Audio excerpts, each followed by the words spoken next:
Olá, hoje nós vamos falar sobre botulismo, uma doença que afeta a região neuromuscular, causando uma paralisia flácida. Nas cidades ela não é tão comum, mas mais para o interior ela tem uma prevalência bastante alta, ou naqueles locais que os animais têm acesso à rua. Então eles podem comer objetos contaminados com essa toxina e desenvolverem assim a paralisia flácida. Eu sou o professor Jorge Costa, fundador e idealizador do canal Neurovet Descomplicada. Então vamos à nossa aula. Bom, então a gente vai falar sobre botulismo em cães.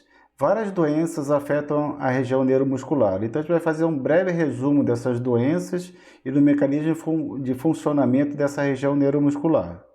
Então aqui, nós temos várias doenças que afetam os neurônios motores inferiores, a saber, as neuronopatias, que afetam os neurônios, as neuropatias, que afetam o nervo periférico, as juncionopatias, que pegam a junção neuromuscular, e as miopatias, que afetam os músculos. A gente vai falar basicamente, o botulismo é uma doença na juncionopatia, então é na região de sinapse. Bom, então aqui é a anatomia da região de neurônio motor inferior. Então nós temos aqui a placa motora, nós temos aqui a fibra sensorial, que ela tem um gânglio aqui, um corpo de neurônio antes de entrar na medula. Aqui a parte motora. E junto com esses nervos, a gente também tem a parte autonômica. A gente não pode esquecer disso, tá? Então o nervo normalmente ele é sensitivo, motor e a parte autonômica associada. E o botulismo afeta a região da junção neuromuscular. Então a gente vai falar um pouco mais dessa região neuromuscular. Então aqui nós temos o axônio, que vem com o estímulo nervoso. Aqui existem as vesículas de acetilcolina pré-sináptica e aqui a musculatura pós-sináptica. Então essa estimulação do nervo faz com que essas vesículas sejam liberadas com acetilcolina e elas atuem nesses receptores neuromusculares, nesses receptores musculares e ocorra a contração muscular. Todas essas doenças aí afetam a região neuromuscular, a saber, botulismo, tétano, envenenamento por cobra, miastenia, polirradiculoneurite, neuronopatias, neoplasias de nervo e avulsão de plexo braquial. Hoje a gente vai falar aqui somente sobre o botulismo. Então, o que é o botulismo? O botulismo é uma toxinfecção, né? O indivíduo ingere a toxina já formada, produz essa toxina, é o Clostridium botulinum, que é uma bactéria gram-positiva, anaeróbica e produz esporos. Então, ela se encontra no solo. E essa exotoxina, ela é neurotóxica, ela causa uma paralisia. E no ser humano, antigamente ocorria muito quando a pessoa ingeria palmito e aquela tampa, né, de metal favorecia o crescimento do clostrídio ali na anaerobiose. E a pessoa desenvolvia. Isso não é muito comum hoje em dia. O controle sanitário melhorou bastante, então isso praticamente não existe mais. Mas em cães isso ocorre muito ainda, porque o animal vai para a rua, muitas vezes ele pega uma carcaça de uma ave morta, de um pássaro morto, e ali o clostrídio se desenvolve, ou também ele enterra um osso, né, que é uma situação de extrema anaerobiose, né? Ele enterra o osso, tem o clostrídio ali na terra, ele encontra aquela matéria orgânica, prolifera, produz essa exotoxina e depois o cão vai lá e ingere. Existem 7 tipos de toxinas, de A a G. A toxina mais encontrada em cães, causando neurotoxicidade, é a toxina C. Então, para que haja a doença, né, o indivíduo tem que ingerir essa toxina já formada. Então, muitas vezes, em cães não é muito comum, mas em gado é muito comum. Às vezes há uma contaminação na água, num lago que os animais bebem água ali. Quando isso ocorre, você tem 20, 30 animais com paralisia flácida. Por quê? Porque eles beberam água com essa toxina. Ela é extremamente potente. E essas toxinas elas fazem uma ligação irreversível na região pré-sináptica, que ela anula esses receptores, que ela anula a liberação de acetilcolina, porque ela ocupa os receptores para a liberação de acetilcolina. Dessa forma, tem que formar novos receptores para que o animal recupere. Então isso vai demorar mais ou menos 3 a 4 semanas. E vai ficar afetado não só a parte neuromuscular, mas também o sistema nervoso autônomo, que é dependente de acetilcolina também. Então aqui a fisiopatogenia, aqui normal, o músculo aqui, liberação de acetilcolina pré-sináptico, terminal do axônio, e se liga no músculo e há despolarização. Aqui o efeito da toxina. A toxina vem para a corrente sanguínea, ocupa esses receptores pré-sinápticos e impede a liberação de acetilcolina. Consequentemente, não tem acetilcolina na fenda sináptica e não ocorre a contração muscular. E a gente tem a paralisia flácida. Então, aqui mais uma vez a toxina botulínica vem, ela se liga à região pré-sináptica, impossibilitando a liberação de acetilcolina na fenda sináptica. Consequentemente, falta acetilcolina para causar a despolarização muscular. E os sinais clínicos? Eles surgem de poucas horas a alguns dias. E a gente vai ver basicamente sinal de neurônio motor inferior, que se inicia nos membros pélvicos e evolui para uma tetraparesia flácida. Os reflexos estão diminuídos, principalmente a gente nota isso, fica bem visível o patelar e o reflexo palpebral, mas todos os reflexos ficam diminuídos. Curiosamente, e serve como guia para a gente também, a movimentação de cauda é normal.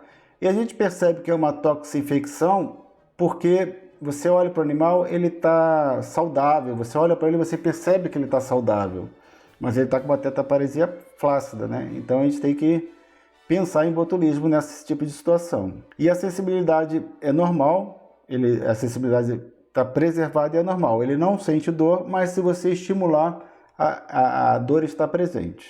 E alguns sinais atípicos. Às vezes você vai testar a propriocepção e ele não consegue devolver o pé no lugar. E você tem a falsa sensação que ele tem déficit proprioceptivo, que não é real.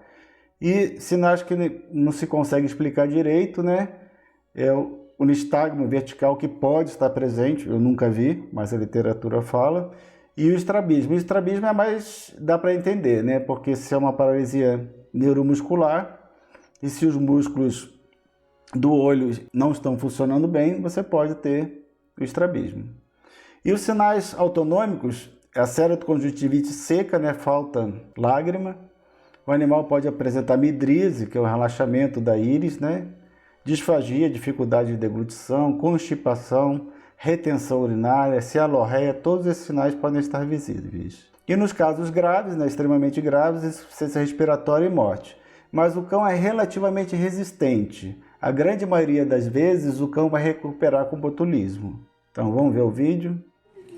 Então aí, ó, ele abanando a cauda, você vê que ele tem dificuldade respiratória, mas conversa com ele, ele abana a cauda. Ausência de reflexo patelar, não tem reflexo patelar, estado geral bom, reflexo palpebral diminuído, ele não fecha o olho totalmente, presença de KCS, ceratoconjuntivite seca e um estado geral relativamente bom. Aqui esse animal veio para fazer a cirurgia de coluna cervical, por causa de uma paralisia flácida aguda. E a gente olhando para ele, a gente percebia que o animal tinha até dificuldade de levantar a cabeça, né? Em princípio, a gente até pensou que fosse. Aí a gente foi fazer a resposta à ameaça, ele não responde direito à ameaça. Mas ele não responde direito à ameaça porque o palpebral está diminuído, não que existe alguma lesão. Então é o palpebral dele que está diminuído, ele não consegue piscar porque o reflexo palpebral está diminuído. Então aí, confirmando que é o reflexo palpebral que está diminuído e não é a resposta à ameaça que está ruim, o animal apresenta um pouco de KCS também.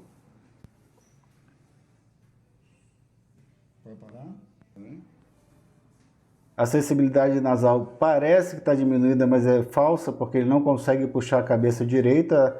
A sensibilidade nasal está normal aí. E quanto mais eu testo, menos ele consegue reagir.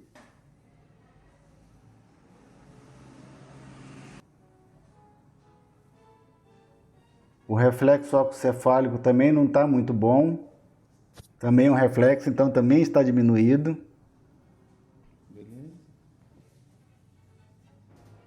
E aí, avaliação da propriocepção. Inicialmente eu achei até que tivesse déficit proprioceptivo. Porque como ele veio para a coluna, né? Então você acaba pensando nessa possibilidade também. Mas quando começou a apresentar reflexo palpebral diminuído, né? Então a gente já acende uma luz vermelha. Opa, tem alguma coisa errada aí. Tem que investigar mais. Aí ele já sabia que não ia operar, mas a gente ainda não sabia o que ele tinha.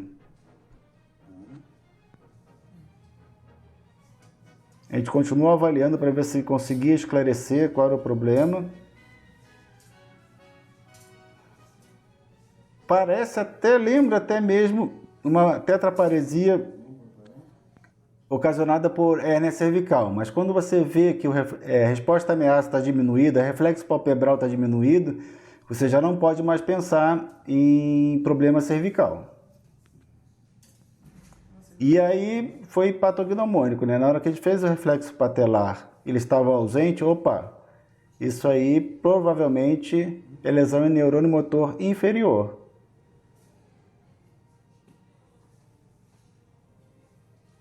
E a gente direcionou mais para botulismo. Então aqui, 3 semanas depois, ela totalmente recuperada. Nossa, tá ruim a filmagem. Vem aqui, vem. Vem, menina. Vem aqui. Vamos lá fora, vamos? Aqui, ó. Vem. Ó, deitadinha, doutor. Ela tá fazendo gracinha. Fazendo gracinha aqui, e tudo. É gracinha isso aqui, ó. Ó, gracinha. Vem agora, vem. Bom, então, para o diagnóstico, né? O animal, ou ele é de fazenda, ou ele tem acesso à rua, e acontece várias vezes de vários cães estarem acometidos ao mesmo tempo. Então, eles saem juntos, encontram uma carniça junto, ou um osso, e comem juntos. E às vezes 2, 3 cães do mesmo sítio, do mesmo local, estão acometidos. Também os sinais neurológicos ajudam o diagnóstico, né? Se você tiver acesso à eletromiografia, é interessante, que você vai ver uma baixa resposta. E você pode pesquisar a neurotoxina na carcaça, no soro, no vômito ou nas fezes, através do radioimunissaio, ELISA, hemoaglutinação passiva ou teste em camundongo.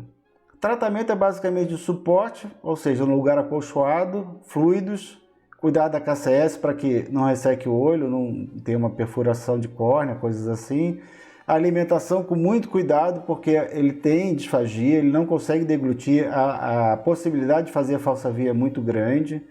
Eu gosto de sondar o animal para não deixar ele urinado, né? Tem que monitorar a defecação, muitas vezes eles fazem constipação, tem que fazer uma lavagem via retal. E a literatura cita a aplicação de antitoxina polivalente. Eu nunca fiz, mas eu deixei aqui o esquema para aqueles que quiserem tentar fazer. E ela só funciona se for usado muito precoce, né? Então, na prática, a gente acaba não fazendo. E a gente acaba fazendo antibióticos para evitar infecções bacterianas secundárias, não para combater a paralisia flácida, porque a paralisia flácida ela decorre de uma toxina já pré-formada e ingerida, né? E você não tem um Clostridium ali ativo. Então, para o Clostridium não funciona, mas, por exemplo, o animal vai ficar muito tempo em decúbito, ele pode fazer uma pneumonia, né, por decúbito. Então, além de você ficar tendo que trocar o animal de decúbito do lado direito e do lado esquerdo a cada 2 horas, o uso de antibiótico pode prevenir uma infecção bacteriana pulmonar secundária. E o prognóstico é de reservada bom, intensidade máxima ao redor de 1 semana e a recuperação de 1 a 3 semanas. E nessa recuperação, os receptores que houve essa ligação com a toxina foram perdidos. Mas aí o organismo produz novos receptores que substituem aqueles que fizeram essa ligação irreversível. É basicamente prevenir complicações secundárias e a ordem melhora na ordem inversa que foi piorando.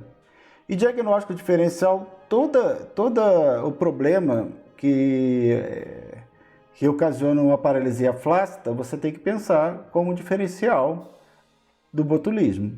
Bom, então, em relação ao botulismo, era basicamente o que a gente tinha para apresentar hoje. Obrigado por terem assistido essa aula, espero que vocês tenham gostado. Se gostaram, comente, compartilhe, deixem seu joinha aqui, que isso fortalece o canal e me anima mais a fazer mais vídeos como esse. Obrigado e até a próxima.